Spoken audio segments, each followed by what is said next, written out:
नमस्कार दर्शक बंधु।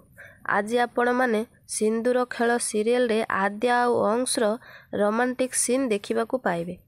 आद्या मिरर आगे छिड़ा होई सज हेउथिबो, तापरे अंश आसीबो आद्या को गोटे लकेट वाला हार पिंधे देबो। तापरे कहिबो, सतरे आद्या लकेट तुमको बहुत भल मानुछि, आउ लकेट ठू अधिक सुंदर तमे देखा जाउछ।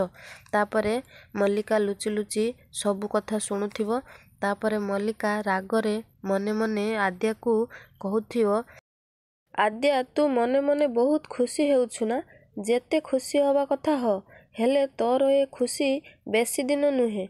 मु तम दुई जन को केबे भी एकाठी हबाकू देबिनी। तेबे दर्शक बंधु, मल्लिका एबे अंश और आद्या जीवन रे केउ नुआ विपद आनिबाकू जाउछि जानिबा पाई देखंतु सिंदूर खेल प्रति सोमवार रु शनिवार राति 8 टारे।